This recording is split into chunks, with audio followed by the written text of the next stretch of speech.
Alright everyone, welcome to the By the Minute Mixed Martial Arts Show. It's Jody Jameson here to talk about UFC London and Invicta FC 22 that's coming up next week. We have tried a couple of times, I've had nothing but internet problems here.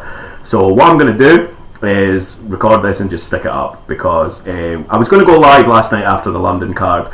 During the London card I had so many problems with the internet cutting in, cutting out, so that was just a disaster, to be honest. So I got sick of it and I thought today, Sunday afternoon, no one's using the internet, should be grand, we will do a live show and then we'll get it from there. That wasn't for happening, so I gave up and we're just going to record this now, see what happens and just go from there. So anyway, UFC London last night, really good card. There was a point in the middle of the prelims where things got a little bit ropey, but from start to finish, what you saw was mostly really good fights, especially the main card, which completely over-delivered. So we'll talk about the main card first, then I'll run through the prelims for you. So Jimmy Manuwa knocked out Corey Anderson 305 in the first round. Manuwa's left-hand power, just unbelievable. That left hook. When he knocked out Ovin St. Preux in Manchester, that left hook, Ovin St. Preux was a sitting duck, he was standing in front of him, he was out of gas, he was able to throw that left hook, St. Preux just dropped. Now Corey Anderson, for the knockout, was circling onto the power side, but when he circled onto the power side, he looked to have enough distance from there, and Manuwa had to really reach, and when he caught him, it was one of those punches where you really have to appreciate how much power Manuwa has in that left hand for him to be able to knock him out from there. That was just sensational. So brilliant performance by Jimmy Manuwa. Is he next for the title? I'm a bit unsure. The timing seems okay because he's fought just a few weeks before the Gustafsson and the Cormier and Rumble title fight, so hopefully he'll get his shot. He asked for it yesterday as well. He also asked for David Haye in a boxing match. I don't think he's going to get that, but you can only try. Obviously we have Gustafsson against Glover Teixeira in Sweden at the end of May. Now the timing for that might be a little bit off for that to be the title fight. Obviously you got John Jones coming back in July as well, so Manuwa might not get his opportunity. At his age, it's got to come soon. We're getting close to now or never, but Manuwa's last two performances, absolutely fantastic. So really impressed. To knock a guy out like Corey Anderson to me, I always feel he's a little bit of potential unfulfilled, but he looked good in his last fight and he never really got started. Takedowns were too high last night. That was the only way he was going to beat Manuwa, was to get him down. But takedowns, he came in too high, never grabbed the body lock to try and wrestle him down. It was just, he was shooting for double legs, but he was shooting far too high. He was getting him above the waist. It was just never going to work. So great performance, Manuwa. Interested to see what he gets next. Co-main event, Gunnar Nelson beat Alan Jouban. It was early in the second round, 46 seconds in the second round. Nelson to me, fantastic. I bet on Jouban for this fight, so I looked a bit stupid. I really like Jouban to be able to step backward, step forward, get his kicks off. It sounds a little bit predictable, but that's what he does, and he does it to great effect. What Gunnar did really well here was just close the distance. So when Jouban stepped back, Gunnar just went with him. He didn't allow him to reset and come forward, and to me that was where Gunnar got his success in the first round. Jouban got off a few good kicks in the first round, but it was mostly Gunnar Nelson's fight, and then he was able to wrestle him down, do some good work on top in the last minute and a half of the round, and that was good enough. Second round, Gunnar started like a train, came storming forward, hit him with a right hand. Jouban's legs just started to give up. The only reason he didn't fall down was he was backed up against the cage. Gunnar grabs the neck, takes him down, can't get the hooks in, so rolls him onto his back, and it's game over from there. Really good performance by Gunnar Nelson. I want Gunnar against Wonderboy next. Wonderboy's kind of in a place, even though he's fought for the title twice in the last few months, he's kind of in a position now where I don't know what's next for him. There's obviously opponents you can put him up against, like a Cowboy Cerrone or something like that, but Gunnar Nelson against Stephen Thompson, the reason I was so interested in this fight was I felt this was a complete styles clash, and for me that's a great styles clash. You got Wonderboy, Taekwondo and Karate versus Gunnar Nelson, wrestling and Jiu-Jitsu. Those fights can be really interesting, so that's what I'd like to see next, and I think John Kavanagh put a tweet out about that today. That's what he would like to see next, so we'll see if that goes in the works. The saddest moment of the night, to be honest, was Marlon Vera and Brad Pickett. Brad Pickett's retirement fight after a pretty glittering career. I think a lot of people will underrate Brad Pickett. His record now in UFC is something like 5-9 or 6-9. His work in WEC before that was just phenomenal, and Pickett's the type of guy that's really going to be missed by a lot of people, and in some ways this fight kind of summed up Pickett's career. Pickett won the first 2 rounds, there was no doubt. He was 20-18 up after 2 rounds.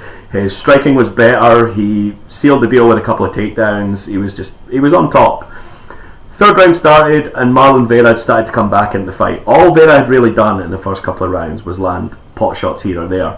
He would land, but he would never follow up. He was landing jabs, he was landing a few kicks, but he was never following up with anything. It was all single shots. And in the 3rd round he was able to land combinations. He was finishing some combos with a kick as well, be it low or high.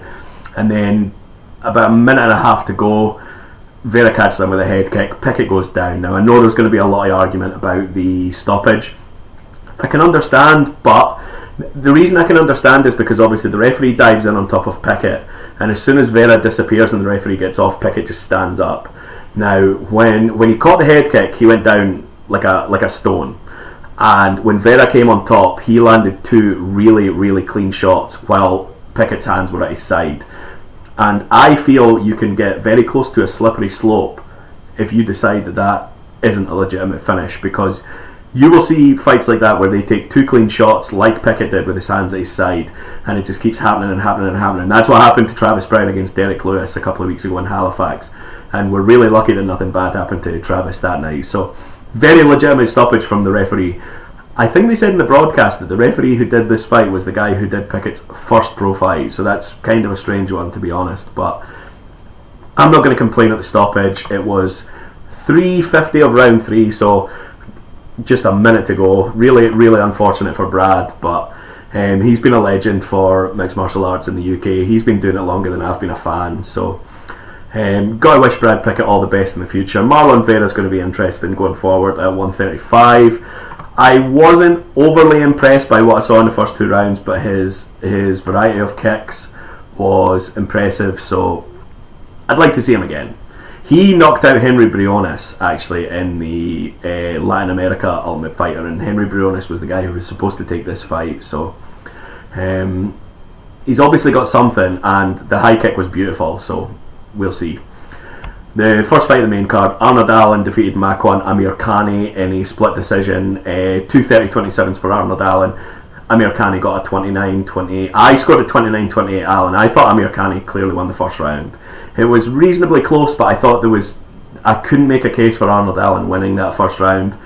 Amirkhani came out like a train, tried a flying knee immediately. I think he tried the same at the start of the second round, and an impressive first round from Amirkhani. And second round, Amirkhani started to slow down a little bit towards the middle of the round. That was where Arnold Allen took over on the ground. There was some good transitions in the second round. I think there was both a point in the second round where both guys tried a submission and then gave up top position by being unable to secure it. So this was always quite an interesting fight to watch. You were always kind of on the edge of your seat for this one. In the third round, Arnold Allen just took control. His transitions, this was a transition masterpiece in the third round from both guys, but Arnold Allen definitely won the exchanges, so you had to give him the third round, and like I said, I gave him the second round as well. I don't know what's next for these guys as well. Featherweight's a really interesting division at the moment. I like Amirkhani. I thought Amirkhani came across as the star in this fight, to be honest, but obviously Arnold Allen took the win. You're not going to see a rematch or anything like that, even though it was a split decision, but I'm very interested in both these guys. This was actually, I don't know how, but this was the first time I'd seen Amirkhani. This was his third UFC fight, but for different reasons I actually missed these first two fights. I might have to go back and watch them at some point. So prelims, this started well, got awful in the middle, and then finished well. Lena Landsberg defeated Lucy Pudilova in the opener, 29-28 across the board. I scored at 29-28, Lena Landsberg as well, but it was all about the first round. Landsberg, to me, started the first round well. Pudilova built into it, and it was a really, really close round. However you scored the first round was how you were going to score the fight. Second round was a clear Lena Landsberg round. Her striking was better, her clinch work was better. She was just the more dominant fighter. But in the third round, Pudilova just completely took over. And if you have a look at the state of Lena Landsberg's face after this fight, that tells you a story of the third round. Landsberg shot in for a takedown, and when Pudilova got her base wide with her back against the cage, and when she did that, she was just able to drop elbows on Landsberg's face. It was kind of on the side of the head and underwards, and under the side into the eye that was pointing down. And when she came out, her right eye was just almost swollen shut. If she'd got that early, then there's a possibility that you could have seen that fight stopped. If that had happened in the first or the second round, it's quite possible at the end of the round a doctor could have looked at Lena Landsberg and said, your eye's closing, there's no chance you're going forward. After that, Pudilova was able to put together combinations, and that was one thing she didn't do very early. She was trying to work her jab was never finding its range, and from that she was never able to follow up. But in the second round, it was jab, jab, cross, jab, jab, hook. There was a lot of that going on in the third round. I didn't think it was enough for a 10-8 despite the damage she did, but you could certainly make an argument for it. Pudilova looked devastated after this fight as well. She put in a lot of work on this, and this was kind of like the GSP fight that time when he went in the presser, his face was all swollen up, but he'd won the decision. That was kind of what this reminded me of a little bit. Pudilova certainly put on a performance. Lena Landsberg's 2 UFC fights, she gets a win here. Her debut, she got thrown to the wolves against Cyborg, so both girls got a very bright future. Pudilova's only 22 as well, she was the youngest on the card. Brad Scott and Scott Askham, I kind of felt that Brad Scott didn't do enough in this fight, if that makes sense. Even though he won the decision 29-28, 29-28, 28-29, another split, I kind of felt that Brad Scott missed a lot of opportunities in this fight. He was throwing leg kicks and he was kicking the ankle out, and when he kicked the ankle out in the first round, Askham started to really hobble on his front leg, and Brad Scott didn't really follow up with the kicks. In the second round, I felt that Scott did a much better job kicking, and as soon as he threw one that caught Askham right on the shin, and as soon as he did that, Askham just became a complete sit-and duck. He was just standing there, he could barely move. Askham's a southpaw who never changes stances, and he had to change stances here. And Scott was... I'm okay with a fighter not going crazy when they think they've got an opportunity to finish, but there's a difference between not going crazy and just being completely passive. That's what I felt Brad Scott was. I think I gave the decision to Askham 29-28, but it was extremely close. And in the end of the day, these are two guys, I don't know how far they can go in UFC. They put on an interesting fight to watch last night. Scott Askham's heart was certainly the story of the fight and was very interesting, and I look forward to seeing him again. Brad Scott, he needed this win. Brad Scott absolutely needed this win, and I'm very unsure about what's going to happen with these two going forward. They're obviously going to be kept on in the promotion, but I'd definitely like to see better from Brad Scott next time, even though he got the win this time. Excuse me. One guy who can barely show any better was Mark Jacasey. Timu Pakalin, 30 seconds, first round knockout. This was a star-making performance by Mark Jacasey. His third UFC fight, his first one, if you remember it, he beat Lukas Sajewski. He looked great in Manchester at UFC 204. His next one in Albany in December, it was tied going into the third round, and he really had to use what is a very underrated wrestling game to really see out that fight in the third round. And last night, just a sensational performance by Mark Jacasey. He opens up with a head kick and then a spinning back kick, which I thought missed, but actually clipped the jaw of Pakalin. And then he throws a reverse body kick to Pakalin, and Timu must just be standing there wondering what the hell's going on here. And then Pakalin finally, for the first time, comes forward. Jacasey this is going to sound as untechnical as possible, but Jacasey literally just punched him in the face for a one-punch knockout. A right hand just across the jaw. Absolutely sensational. Jacasey's post-fight promo as well was one of those that if the performance didn't quite make him a star, that promo did the business. Just fabulous. I love this. Jacasey, to me, I don't think he's going to have a number next to his name in terms of a ranking after this, but he's not far away, and you cannot have him fight someone who's unranked next. He's got to be in that 11 to 15 mix for his next fight. So delighted for Mark Jacasey. That was a great performance, and absolutely performance of the night. We'll just go through the bonuses at the moment because there was no fight of the night four bonuses. We've talked about them all. Manoa, Nelson, Vera, Jacasey. Hard to argue. There was some good fights on this card, but there was nothing that was like a clear fight of the night. So to give the 4 performances, I've got no issue. Next up, there was 2 really, really boring fights in a row. I'm just going to basically skip over them. Actually, no, before that, sorry. Leon Edwards defeated Vicente Luque. Edwards, to me, in the 3rd round, this was tied going into the 3rd round. I think everybody knew it was 19-19. Edwards' striking, changing levels, working the body, high kicks, low kicks, was really good. Too often though, he tried a takedown, and it was like that. It was like that way where I'm probably winning this round. Let's get a takedown to seal the deal. Luque had slowed down big time by then. He should have just boxed him from distance, but he eventually did get the takedown towards the end of the round to seal the deal and get a 29-28 across the board. Edwards, another guy who's really close to being ranked.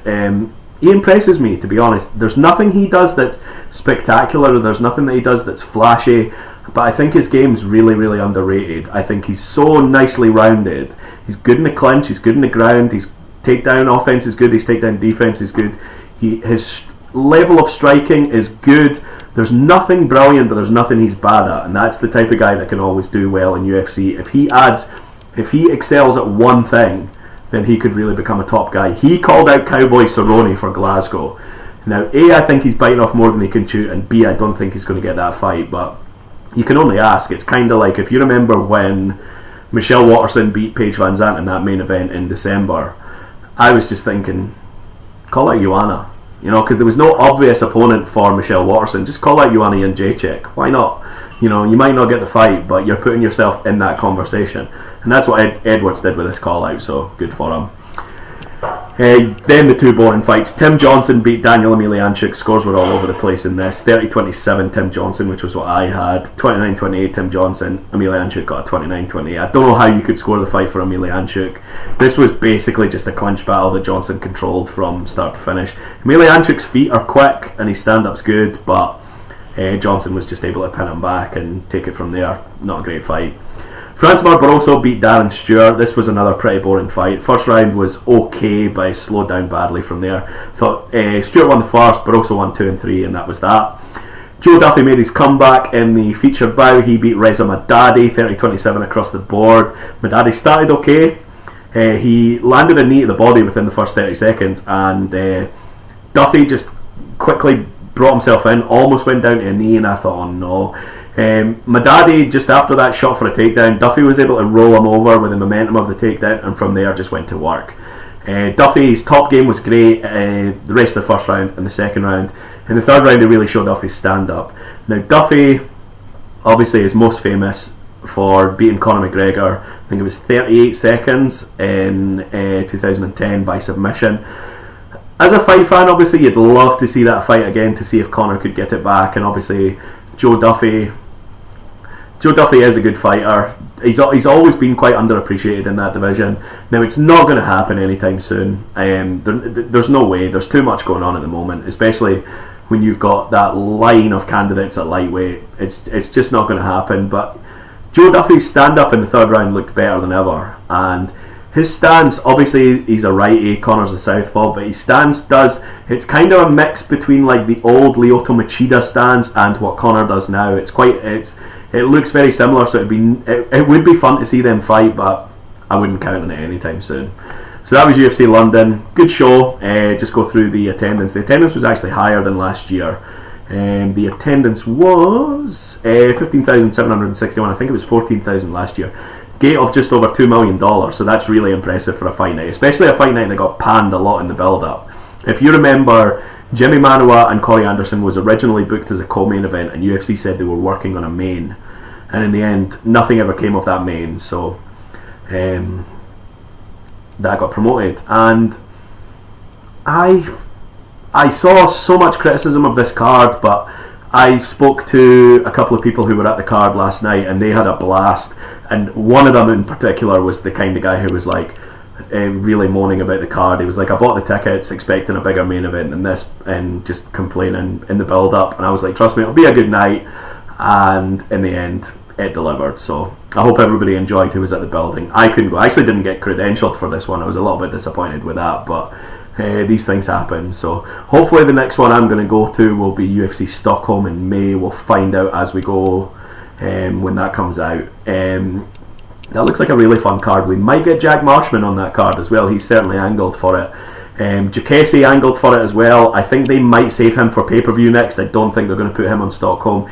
He might be booked for UFC 211 or 212, but keep an eye on that. Couple of notes about last night as well. Brett Johns and Ian Entwistle fell out at the last minute, as did Tom Breeze and Oluwase Bamboshe. Ian Entwistle announced his retirement at UFC 204. He didn't make the weigh-ins for his fight against Rob Font. Couldn't make the weight, never turned up. Got taken to the hospital. He was taken to the hospital again this weekend. He did come into the weigh-ins. He did miss. He weighed in at 139. He missed by 3 pounds. So obviously you got the 1 pound extra for all non-title fights.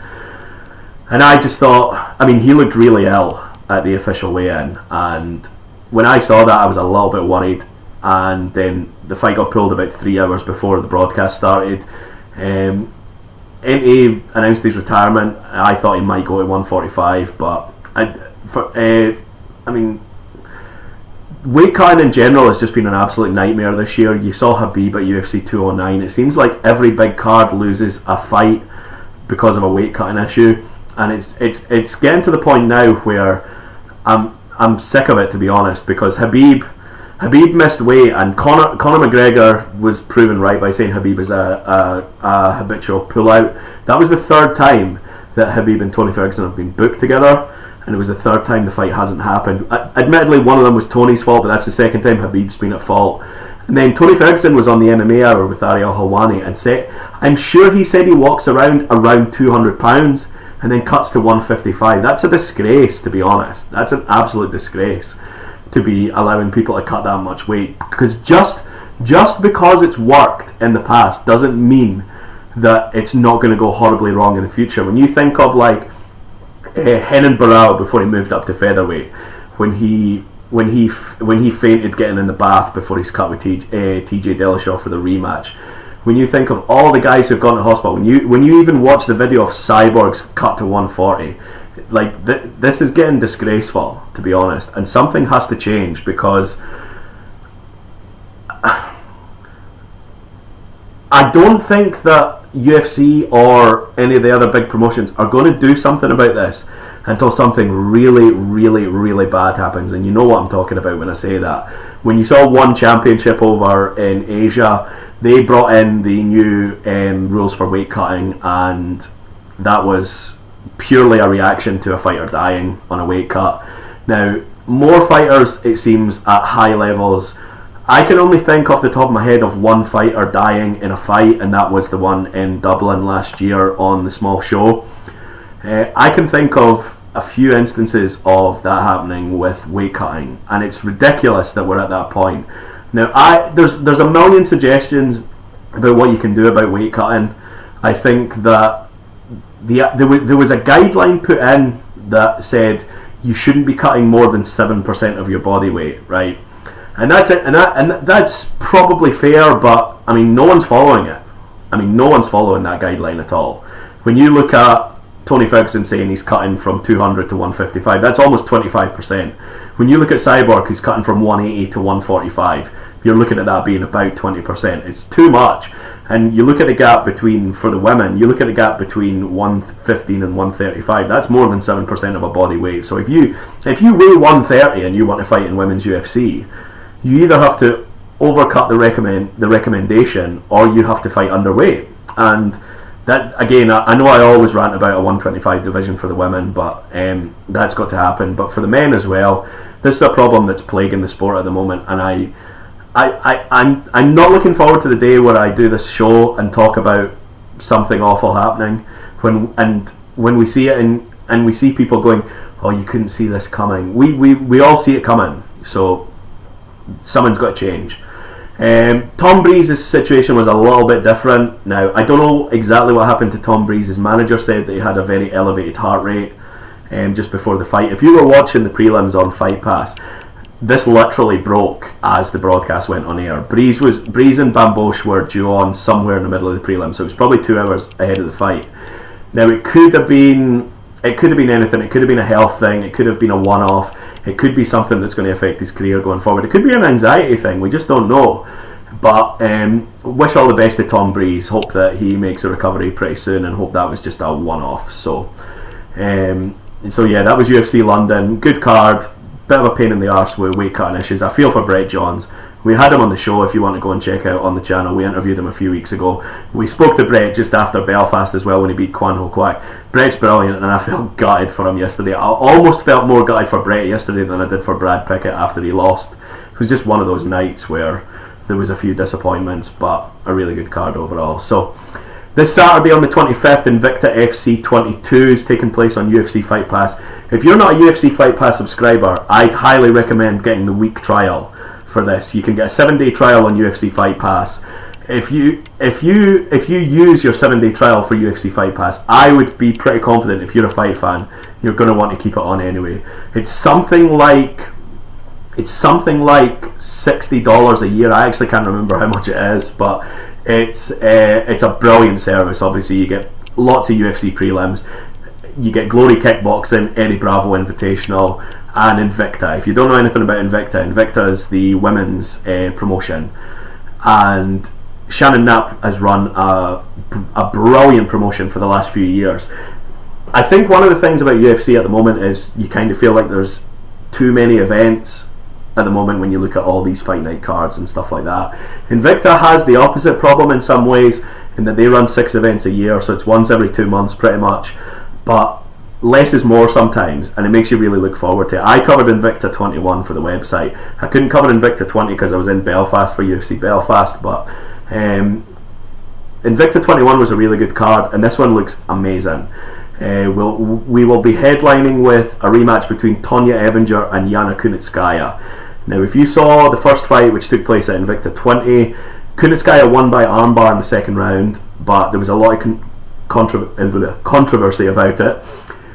Tonya Evinger had her foot on Kunitskaya's face. Kunitskaya was pretty much upside down, grabbing the armbar. Now, you're allowed to put the feet on to push, but you obviously can't stomp and kick. The referee warned Evinger about having her foot on the face, which was perfectly legal. Evinger sort of turns round to talk to the referee, puts her foot on the mat as she's essentially distracted by the referee, and when she does that, Kunitskaya is able to lock it in and get the armbar. Now, Evinger appealed it, and at the time I thought this was one of those where it should be overturned to a no contest, but it probably won't. In the end, it actually was. So Evinger will go in as the defending champion for the rematch. I've spoken to Tonya a couple of times over the past couple of months. We've been trying to get her on the show, and she's up for it, but she's like, the schedule's been crazy, so we'll hopefully have Tonya on after Invicta 22. We'll see what happens there. We were hopefully going to have her on last week, but she sent me a message just saying things are a bit crazy, can you drop me a message in a few weeks after we get past this fight? I was like, perfect. So hopefully we'll get Tonya Evinger on. She, to me, is probably the best veteran fighter on the planet who's not in UFC, and if she was in the bantamweight division in UFC, she would probably be top 5. I don't know if I'd fancy her to beat an Amanda Nunes or something like that, but I'd see her as 4th or 5th in the bantamweight division in UFC. But I don't think she's ever going to go. It's a long story. Google it if you want. Co-main is Ayaka Hamasaki, moving up from atomweight. She's the current atomweight champion. She's moving up to strawweight to fight Livia Renata Souza. Souza was the former strawweight champion, so you're probably looking at a situation where the winner of this will fight the champion.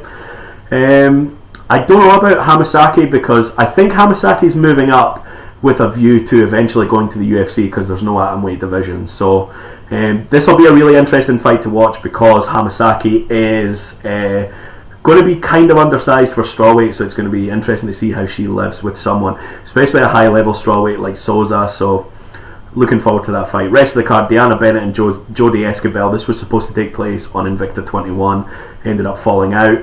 Jinhu Frey against Genesia Morandin. Jinhu Frey, great prospect. Amber Brown and Ashley Cummins, that's going to be a war. And then the first 3 fights of the card, it's always an 8-fight card. And what you get at the start of an Invicta card is you get people making their pro debut, maybe had 1 fight, something like that. What we've got here is 3 fights where it's 1-0 versus 1-0 to start the fight, and some really good prospects here. Suna Davidsdottir out of Iceland, really impressed in her debut. She's taken on Mallory Martin. Another two who really impressed in their debut, and I actually wouldn't have matched up together here because I don't want one of them to drop to 1-1. Cal Holiday and Miranda Maverick, really good fight. And we'll open with Felicia Spencer against Madison McElhaney. So I would definitely recommend Invicta next week. I think in the UK with the clocks change, I think it's going to start at midnight our time. But double check that on UFC. If you go to UFC.tv, sign up for your 7-day trial. You're going to want to see this card. It's going to be fantastic. It's coming from Kansas City. That's where most Invicta FC events are now. So, like I say, highly recommend Evinger Kunitskaya 2 Invicta FC 22. So, we'll wrap up just now. I will be doing live coverage of Invicta FC 22 next week on the website, and then afterwards I will be at home, so I will have proper internet. So we'll do a post-fight show for Invicta. I'm going to get in touch with a couple of fighters and see if they're free this week. I know it's always hard in fight week, but like I said, I spoke to Tonya. I've spoken to one or two others. We'll see what we can do. Tonya's definitely a no-go this week, but there might be one or two that we can get on beforehand. So thanks for watching. Subscribe to the channel, like and share if you enjoyed the video. Keep an eye on